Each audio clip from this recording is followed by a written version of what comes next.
Well, here I am, wanting to do something different. So bear with me and we will get there. Just a few photos before we start our journey into history. That was, there we are. Oh.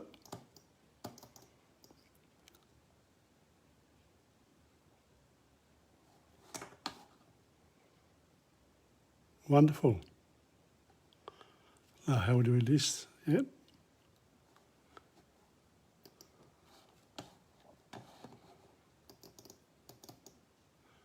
This was Marco Polo, first cover.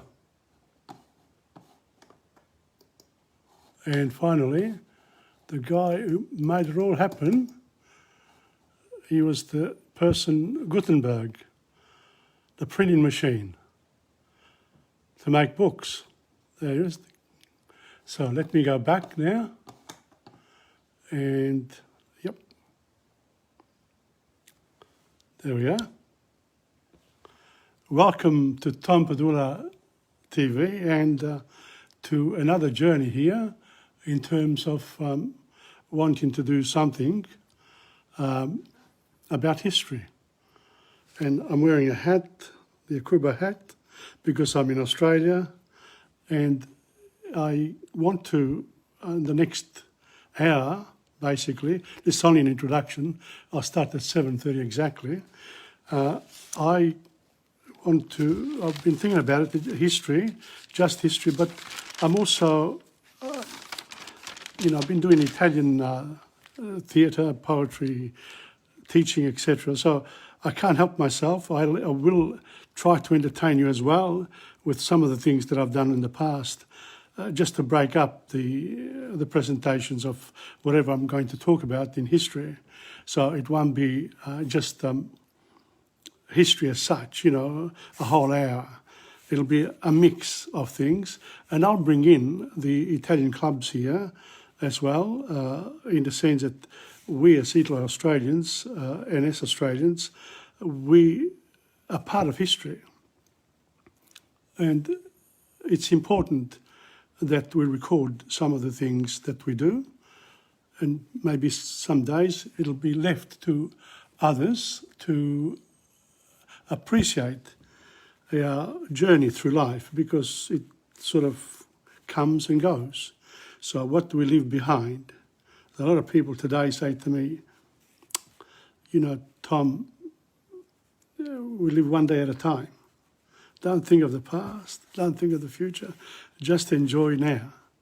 Well, I have to say something to you, that I believe in looking after the past, the present and the future, because they're linked together, and you can't live today, really. If you live today just day by day, you could end up in the first canto of Dante. By the way, on Sundays, 7:30, 7:25 I start, 7:30 to 8:30 I read Dante Alighieri, La Divina Commedia. It's got a lot to do with current life.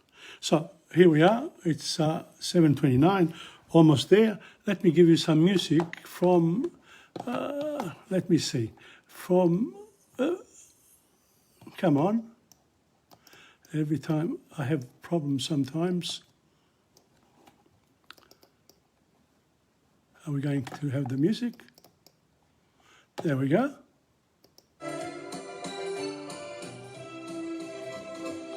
This is from Federazione Lucana, a lovely club just up the road from the region of Italy that I come from, and the music is just wonderful. So on that note there, welcome to World History by TomPadulaTV, special live hour this Thursday. I'll try to do it for a few Thursdays. We'll see how we go. Okay, so we'll stop with that one there, and let me go to history. Now, why am I doing this new series now? Well, basically because I'm a history teacher, And I've always been interested in history. However, my experience of history in Italy as a child until, I was 15, was that the history books, basically, the school books in Italy, they concentrated so much on national, the history of Italy. The past, the Roman Empire, etc., the Middle Ages, it was all, but there was also elements of the rest of the world, except in smaller doses. Then I came to Australia, and when I went to school here, there was no Italian history. In fact, there was very little Australian history as well, except, because I did do some history in year 10, South Pacific history. So Indonesia, all the, what happened here. And then I also did some Australian history. So what happens there is that sort of the history of Italy went by the wayside. And because of our colonial past here in Australia, a lot of the history was from England. So it was English history. And then I continued this journey with history at university, and did a bit of law. And they said, do the Tudors and the Stuarts, just only a part of British history, and also did then Australian history as a sub-major. So going into schools, it wasn't history as such. It was topics about history. So the topics about history doesn't give you the full range of the historic perspective. And there've been sort of thinking, a lot of people, even prime ministers, said we need to do history, Australian history. But which history? When you've got a multicultural country, and and I realised earlier on that the Indigenous history was very important too, but it wasn't covered. But I tried to, I did a couple of units on the Indigenous histories in the 80s, and so you learn about the 150 nations in Australia in small groups, tribes, etc. They didn't have writing, they sort of told stories orally. So it wasn't like with the Chinese that wrote their history from 4,000 years ago.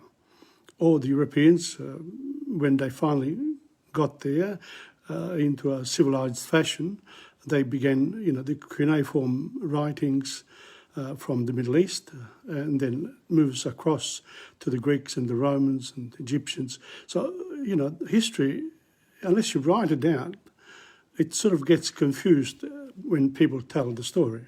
So you want what happens now to be told by people who live now. And we are very lucky today because our history is really in front of us every day with the media in general. So I'm just going to take a little break and give you a little bit more music.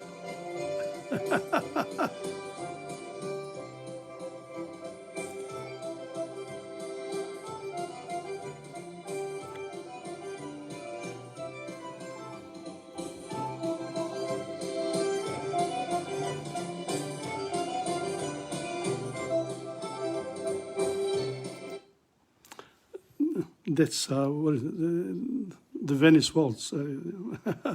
Anyway, let's go back to history. The reason why I want to do global history is because all the nations sort of tend to look at history from their own point of view, which is understandable. I always say that the politics, sport, is all local, really. But then you can't forget the outside. And so the history that we're looking at, I grew up on sort of European history with the early days coming from the ancient civilizations, the Sumerians, the Egyptians, the Greeks, the Romans, etc. These are the books on history are available. But what do we learn from history? Many things changed. And if we think of the early years of men, when they first sort of raised their body and they started to walk, and they had their hands free. So it was a bit different from the animal world. You walked on all fours. So the minute they had their hands free, they could carry things. And, they didn't have roads then, or cities. There were, one or two people, a little group, and they had to survive in a very savage world with very big animals. I'm talking about thousands and thousands of years ago. So the people then, the humans then, also their facial features and their bodily features changed over time. And as time went on, they learned to survive. One of the things that we have is this intelligence that we have within us. So the idea to create new things, to survive in a way using your brain, not just your body, but your brains as well. So what did they do at the beginning? They started to gather food. Okay, they killed a few little animals. Then the big animals came, and there were only one or two people on their own, and they didn't always win. So they decided, when there were a few of them, they sort of grouped together, and they started to hunt the bigger animals for food as well. And they succeeded in a way because they created little holes where animals could fall in and they could kill them easily. So once they realised that they could cooperate and learn how to survive, then as a group, then the group became the focal point. And with a group, generally, you need to be together. You got to feel for each other. You got to look after each other. Otherwise, you get killed at that time. And so that went on for a few centuries, etc. If you lived near the sea, of course, you went fishing. And so the groups slowly, because people could think, they sort of made progress. And they learned that cooperation was the key to surviving in a better way. And as a result of that, the first tribes began to form. And of course, with the tribes, what you get then, you get organisation. So you need someone to lead the tribe, and generally that person there is very strong and can help the rest of the group sort of, with their wisdom, and they become the leaders, unless they're challenged. That's another story. But basically, the tribes survived because they lived together and they protected each other against other groups, other tribes, but also especially against the natural world, the bigger animals, etc., etc. And also then the division of what they could do as men and women. So there's men and women. Now we say we are equal, but we are. But the early part of in history, sort of the two were one because they worked together. They gathered, the women gathered whatever was available on the trees or on the land, and the men went for the meat. Now, this is not always true. Some women could have been, and in history, there are the Amazon women, they were stronger than the men. So in other words, they also fought, etc. So these are some of the elements that I'm going to bring up as time goes on when I do this history conversation. And on that note, let's go on for a bit more music.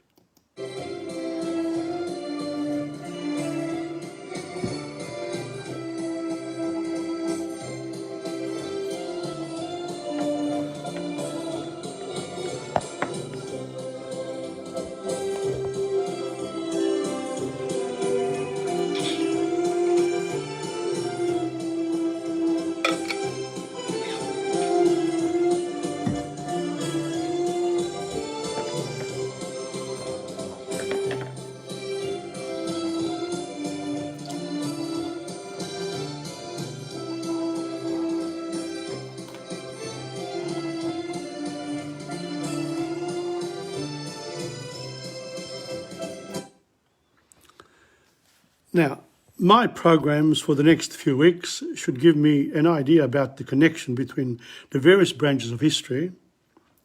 There's a lot of history about a lot of things, but who writes history? Which history do we write about, read about and teach? In Italy it was Italian history, in Australia it was mainly colonial history.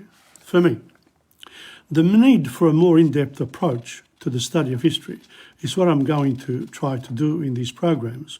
But it will be a very personal view from what I already know, and we'll find out as each program unfolds. Now, there are many themes and topics running through any history.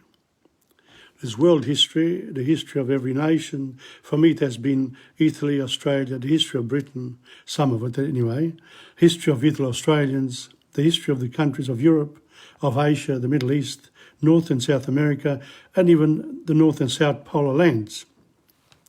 We also have the history of medicine, the arts, including the performing arts, the history of important historical personalities, leaders, conquerors, the history of political development in its various situations, monarchies, tribes, dictatorship, emperors and dynasties. So I will also include in this hour music by local Italo-Australian artists from my outings to Italian clubs and in private rehearsals. Whenever you do something, you also have to try to think, what is the other person on the other side? Why should they listen to me? I mean, honestly, having me on for an hour, it's a bit much for a lot of people, but I want to touch on different topics each week. I don't want to repeat myself necessarily, but inevitably I will say a few things that are similar from time to time. Now, today I will touch on some of the very early discoveries by our first ancestors, and I've already started, in the various continents of the world. The first humans, how they lived and what they could do because they were able to walk and have their hands free. Their environments did not have roads, villages, etc., and agriculture, or anything else that we take for granted today. Now, the history of men is continuous, of men and women. When I say men, it's because history, whenever I've read books on history, it's always been men. Now, finally, we're getting women actually coming to the forefront where they should be, because it's, 50-50. I think you need a sort of a balance in all senses of the word when you're looking at groups of people. But even amongst men and women, there are some really strong characters and some weaker ones. You need to look after the weak ones, and the strong ones you need to recognise as well, that they're strong, they're special, but we all need each other, ultimately. So history can teach us that, things that have gone on in the past are still with us today. This idea, for example, of the nations, nation states. Isn't it like the tribes looking after each other? It's sort of Australia looks after Australia, Indonesia will look after Indonesia, India needs to look after India, China needs to look after China, Russia needs to do the same, Saudi Arabia needs the same. So it's sort of these tribes, we are now 8 billion people plus. We were talking about before, 40, 50,000 years ago, very small groups of people who lived on Earth alongside big animals like dinosaurs, etc. So the progress that has been made has been very, very slow. But it's continued, and we benefit from all this continuum of history. It's important that we recognise that and that we focus on what made humans progress in the way that they have. And on that note, I better show you who's playing.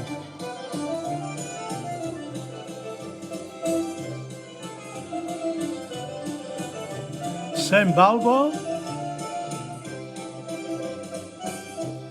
and Frank Veneziano. There you are. At Federazione Lucana.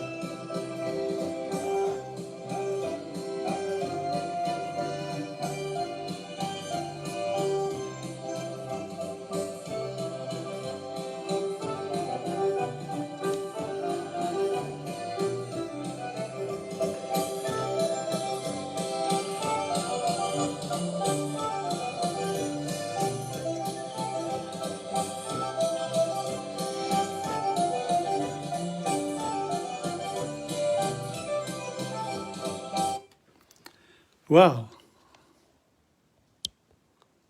go back to me now.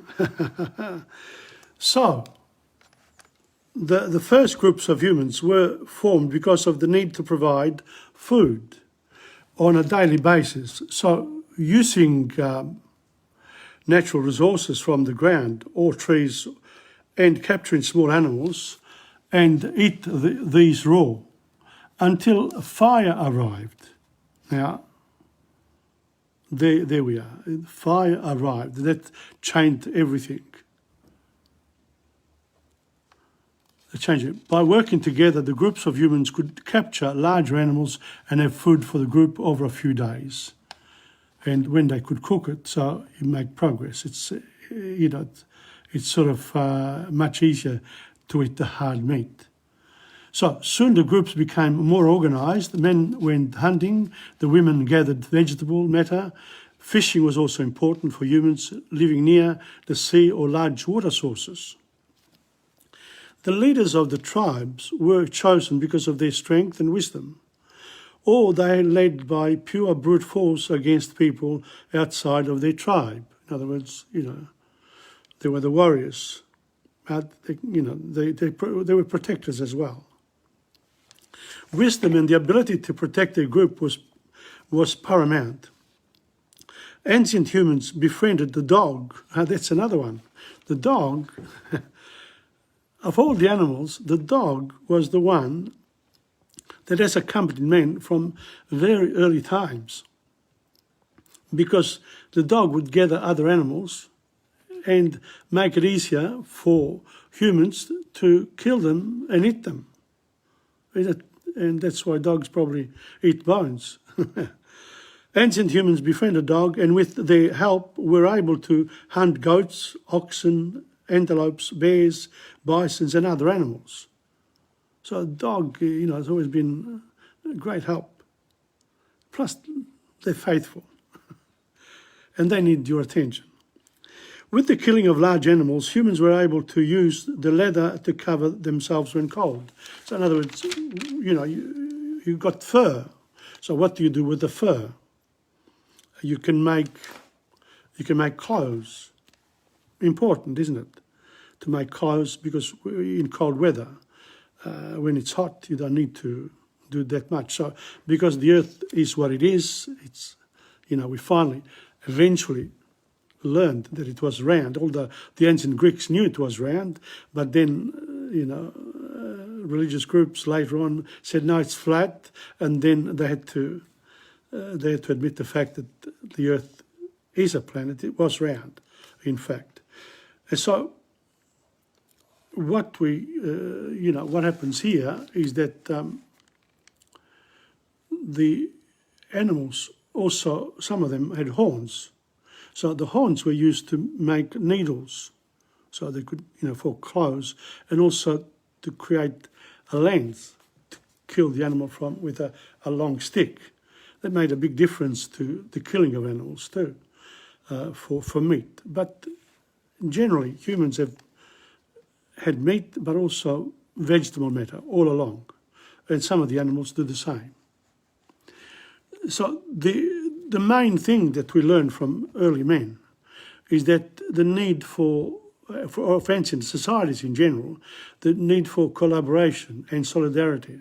So in other words, we as humans need to look after each other. Now, when you look at the nations and they go to war, all they are is tribes trying to win power. It's over land, over you come into my patch, I want to trade with you, you don't want me to, I'm going to fight you and I'll make you. And also in ancient times, if a tribe conquered the people of another tribe, they made the women generally, and they made them slaves. In other words, you're not part of us, but you've got to serve us now because it's convenient. And the men who fought them, they were put to death, simple as that. So these are the consequences of lack of collaboration. We see that today. If you want to avoid big wars, you've got to remember that humans are made for survival. They've survived for so many centuries. So if you want to survive as a planet, we need to collaborate as nations. And that's where we are today. That's why I said I want to do this global history, to show that, in fact, history teaches us a big lesson in terms of what we need to do for the future. So that's where we are at. Now, in terms of history, I have a poem. I'm going to give you a poem about history. But before I do that, I'm going to continue, and this time with the music. This time it'll be, I think they go to a song. So let's have a look. Okay, here we go.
Nessuno mi vuol bene, tu solo al mondo.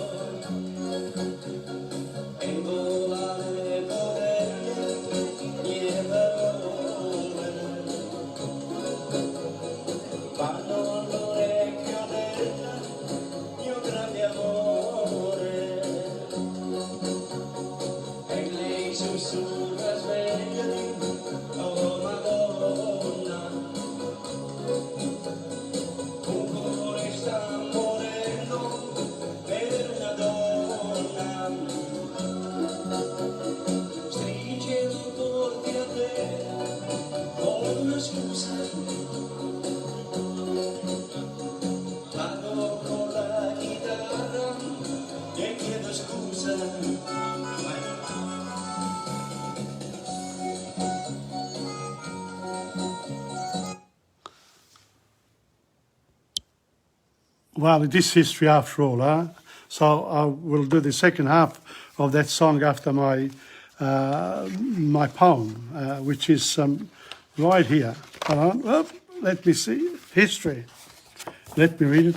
And it's from this book here, Poetry, My Friend. History. By the way, if you follow me on Facebook, you will see that I contribute quite a lot every day with something, and try to cover different topics. So here I go. History. Who tells it has it.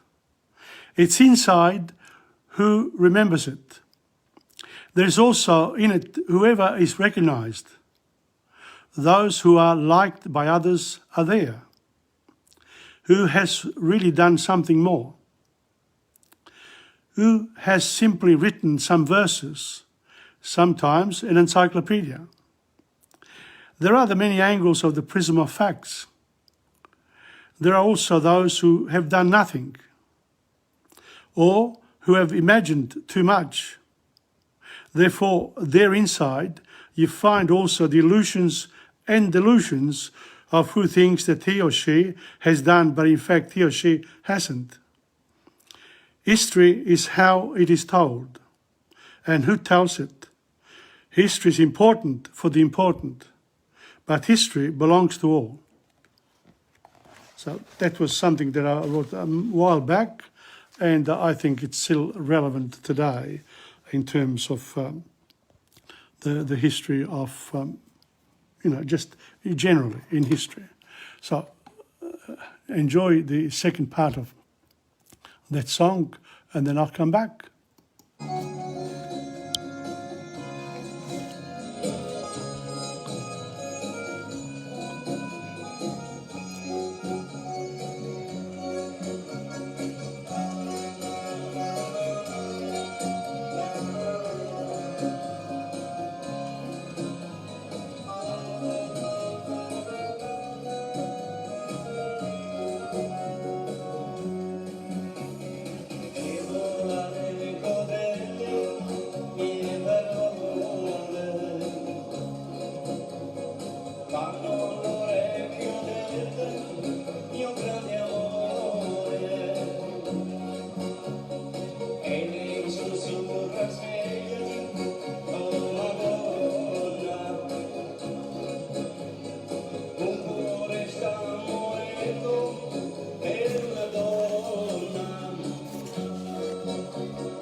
Well, here we go again. Well, it's nice, very good. Sam Balbo and Frank Veneziano, they entertain the public in the clubs. Wonderful job that they do, alongside many other people. And I notice on tonight, Stephen Ross Ferraro has come on again, and just want to remind you that he has many beautiful musical evenings from his home.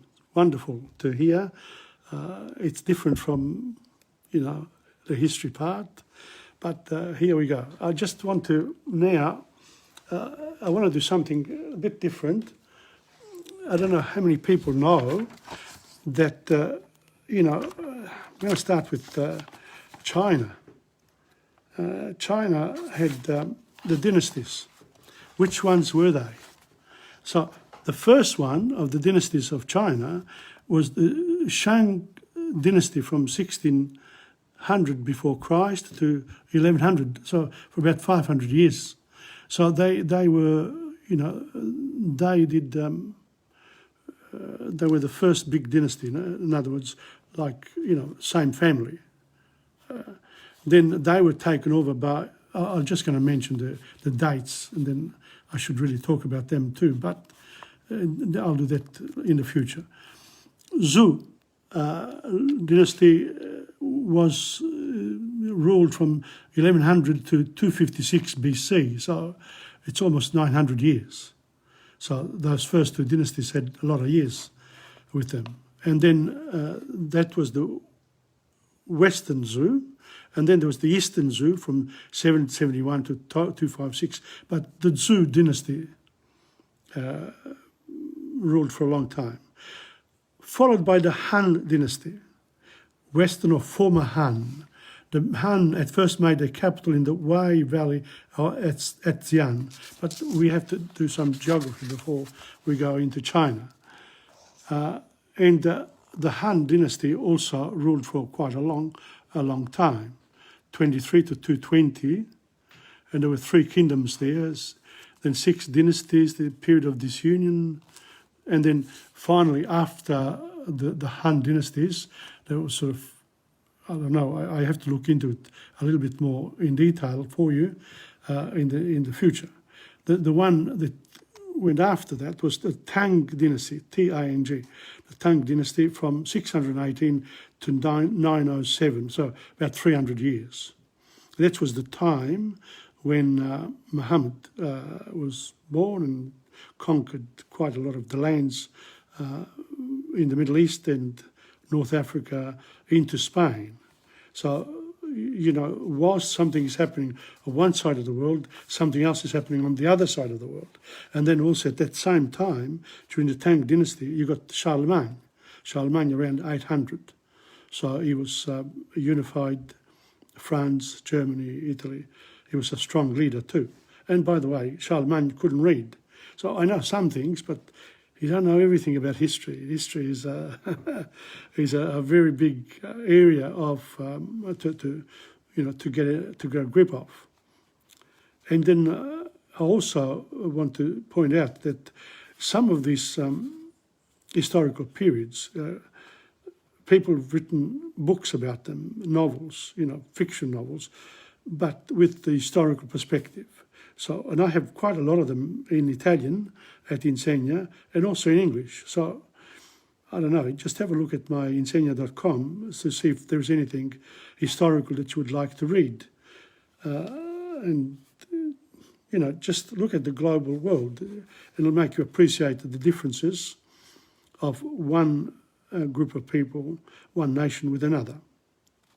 After the Tang Dynasty, then the Song Dynasty came into play, and they were from 960 to 1279 after the birth of Christ. So again, the Song dynasty is northern and southern, a bit like the other dynasties. They different groups from the same family sort of take over from each other. Then I don't know how to pronounce this, Yuan dynasty, 1279 to 1368, when the Mongols took the name Da Yuan, the great origin for their dynasty, only Wang monks, etc.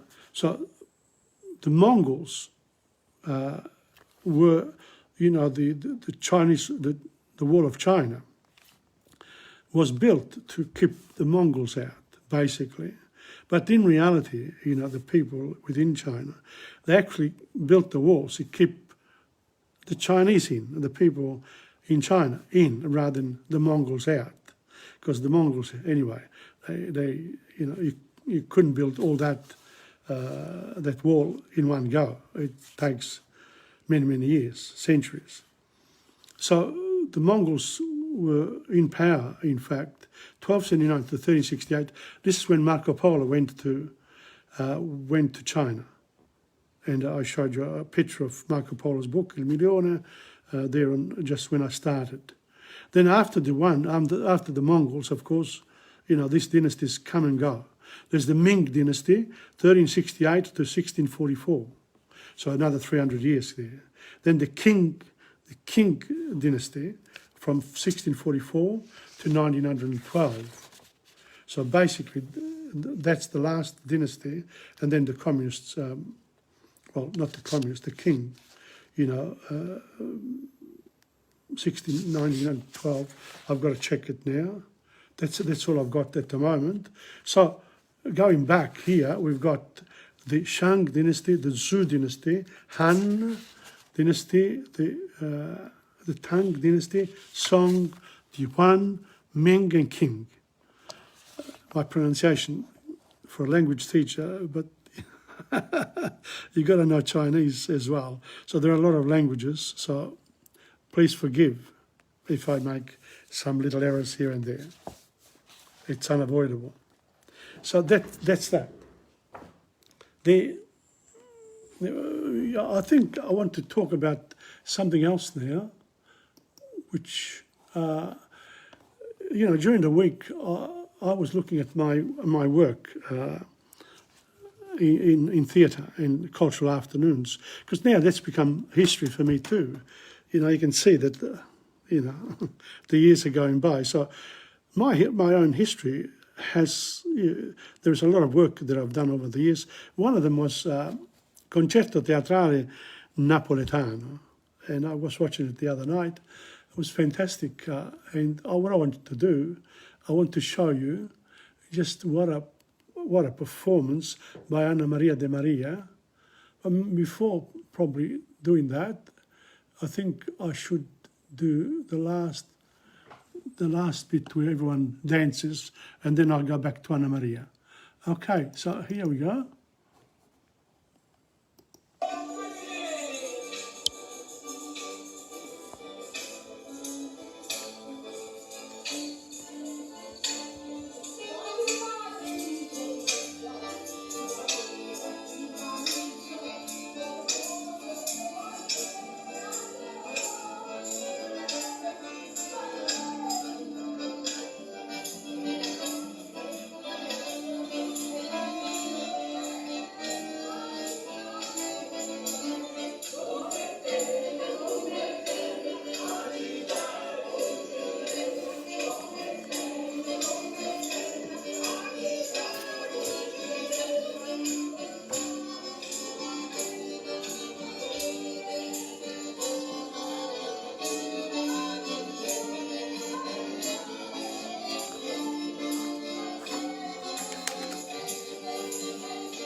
Come bella la città è Pulcinella.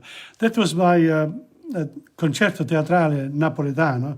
But you got to forgive me because I'm, picking up from a computer as well in order to give some different taste to the program. Otherwise, it's all history.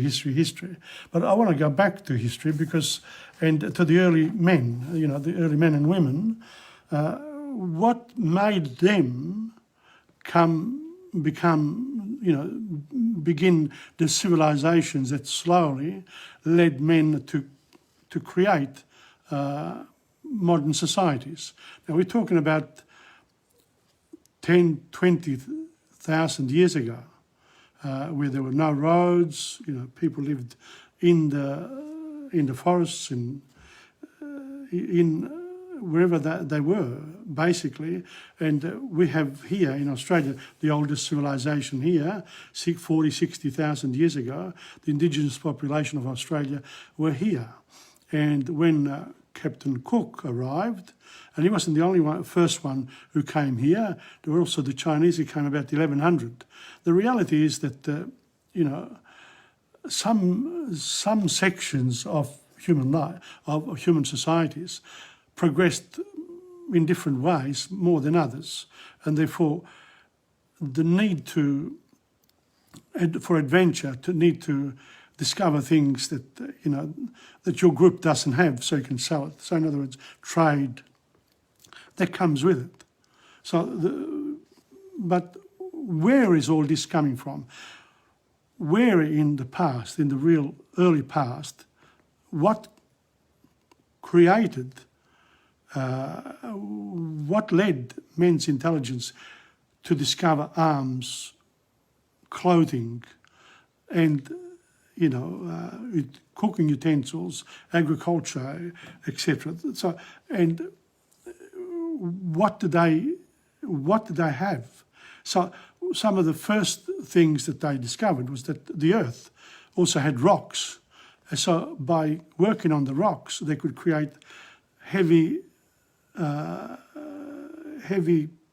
arms, so they could kill the animals a lot easier, and also, you know, succumb their enemies, people from other tribes, if they created trouble or if they came into their patch. So also, you know, as they progressed, they began to dress, and they began also create little huts where they could have protection from rain, sun, whatever.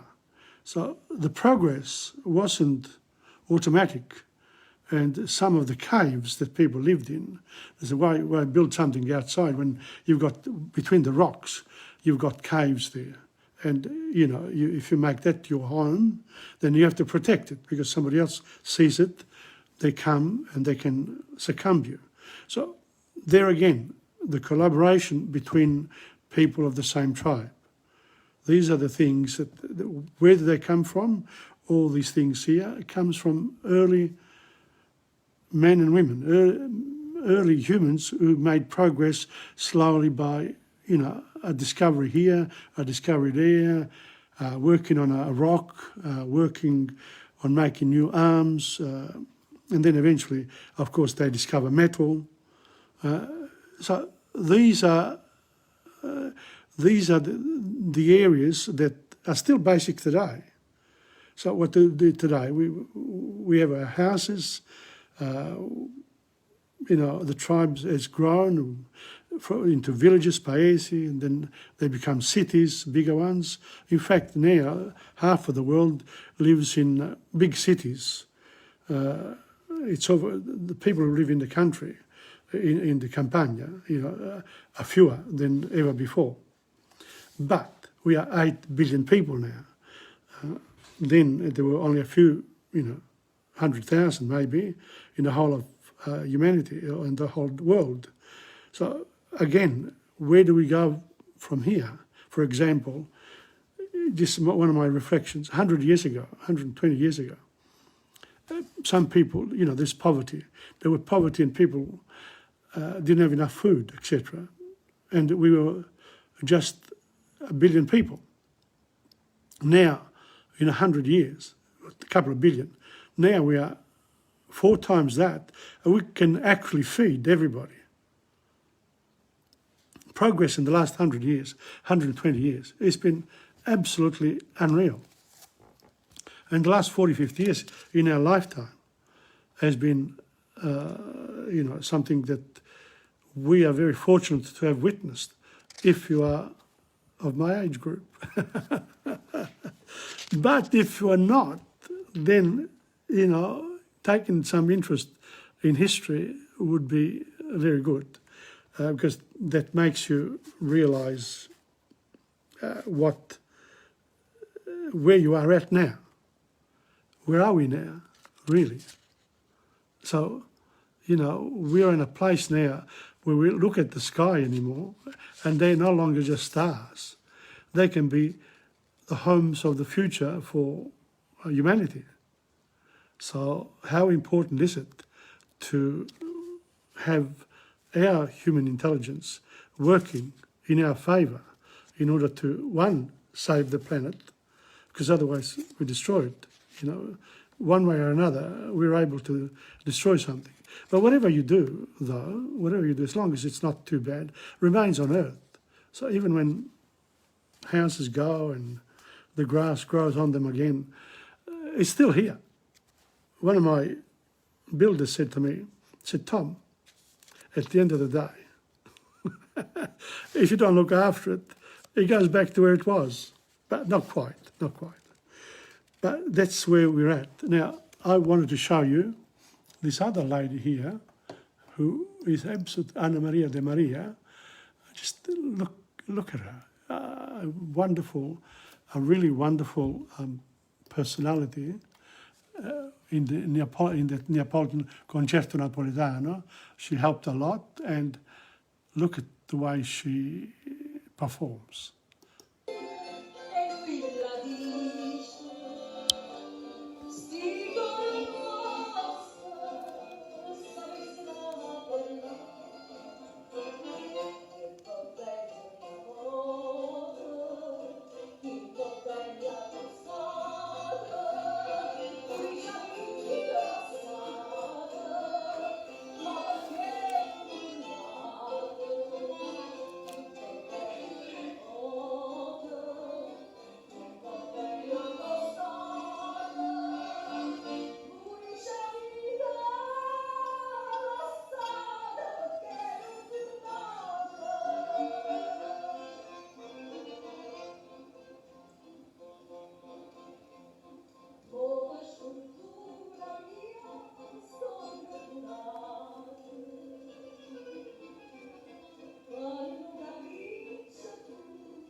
Wow, that's Concerto Napoletano is really quite an interesting work. It goes through the sort of history of, you know, what the Neapolitan culture is all about. Again, history. Things don't just develop; they by themselves. They are slowly. There's progress made very slowly, and we ourselves don't realise just what our contribution is until it's done. Therefore, our own history is important. I feel that, you know, with this lockdown, what do we all do? You know, we've all become more homebound. So therefore, we are more introspective now about the things that we really need. You know, the fact that we need to go out to meet other people, social, the family is important.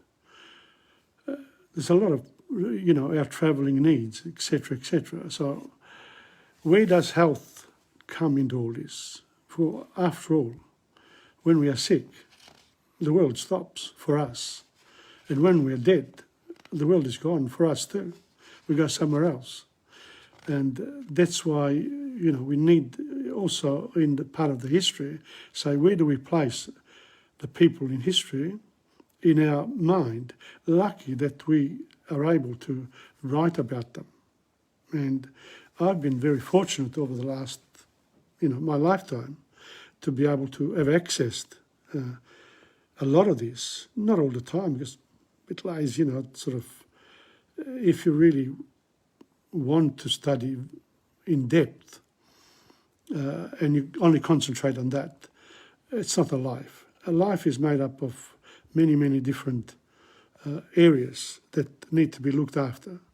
And therefore, that's what the history is made. For example, let's take our houses, okay? So originally, the house was out there and there was danger because it was in the open. So animals at night, you live in fear. So if you then go into a rock hut inside the rocks, una caverna, sort of, you go into there and you live there. You make that's your house. But if you let's say you live with water around you, you need to build something so that you're not in the water. In the Italians call it palafitte, the stilts, houses on stilts. So then, the basic, the huts, the many types of flimsy houses, abodes, where people lived. But then, somebody said, let's build with stone. So they created the village and they created the actual more permanent homes by using all the skills learned with rocks. And so a lot of the civilizations, they've got great ancient buildings because the leader, the king, was able to say, we're going to build this, and he was the boss, and that was it. Look at the pyramids in Egypt, the pharaohs, when they started to build. If you looked at the Ten Commandments, for example, there was a situation where there was a lady who was putting it was between two rocks that they were closing on. She had to put some fat there underneath to move the rocks better. And she got stuck. And they couldn't stop the work, so they squashed into it. So what happens is that, again, this progress, the civilization, has been a slow but steady, and it changes over time. And over time, there's a cycle. The cyclical part of history is important because it shows that there is a beginning, a development, and an end. And everything is like that. And lucky are the people who can recognise when to move on, when we make our own decisions. If you don't read the Times well, you make the wrong decision. If you read them well, you make the right decisions. And that applies to all aspects of our life. So history teaches us about these cycles. And therefore, we become more calm in ourselves. Because say, this will pass. This lockdown will pass. In fact, I believe that we are there. That doesn't mean that the virus is gone. It's here, except you learn to live with it. And now the governments are actually moving on towards there, slowly but surely. And then there will be something else that will come up. Otherwise, what people on television and the news are going to do? They need, something going wrong. But I would like to think that something going right is also part of history. Something that goes right is what we want for history. So today, we want leaders, political leaders, and business leaders to think of the positives. But again, collaboration is hard because, then governments make laws, and the laws are made by groups of people getting together, and sometimes they get them wrong. And when they do that, what happens to us, I was looking at the time, what happens to us is that we suffer then the bad laws. But the people themselves have power because they do it for a while, and then they say, in a democratic society, in societies where there's a strong king, a strong dictator, people follow because, you know, the leaders always have the strong arm of the law. In other words, an individual cannot win against the whole system, So you've got to go along with it, but at the same time be vigilant about the fact that some of the decisions may not be right. So again, going into history, if you live by the sword, you die by the sword. But if you try to do it in a peaceful way, well, people then don't necessarily follow you because then, you know, and this is the dichotomy. It's something whether you cannot win whichever way you go. So balancing the whole thing is good. So history, reading history, is a wonderful tool, especially in these times. And as I said, I'm going to come back next Thursday. I didn't know how to handle this first hour, so I brought in my music. I hope that's okay because, you know, I do the Italian program on Dante, and I am a teacher of Italian, French and history, and I want to bring the French in as well. And the multiculturalism in Australia, that's important, all the other nations. So there are 220 of them worldwide. There's a lot of them here. So each one tells their own story.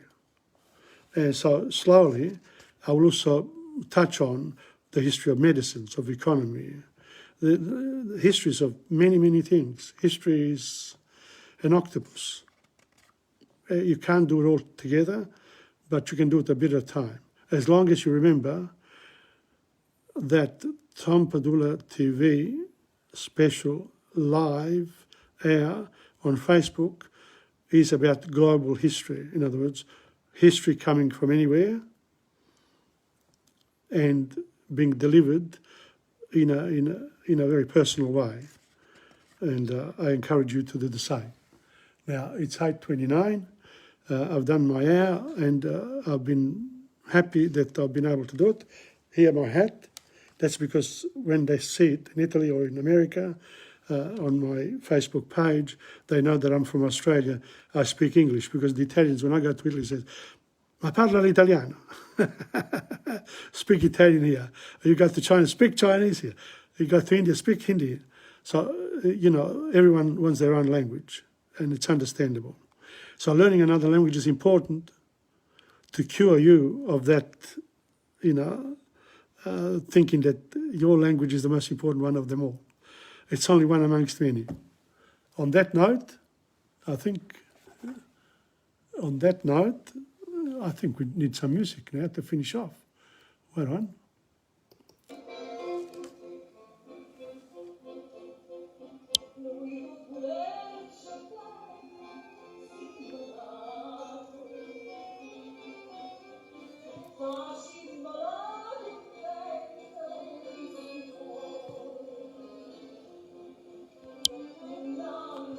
Well, that's enough, huh? It's 8:30, and I want to wish you all a very good night, and I hope you enjoyed the program. Well, you know, there's a surprise every week. I don't repeat anything. It just keeps going, okay? Ciao, until next time. See you. Bye-bye.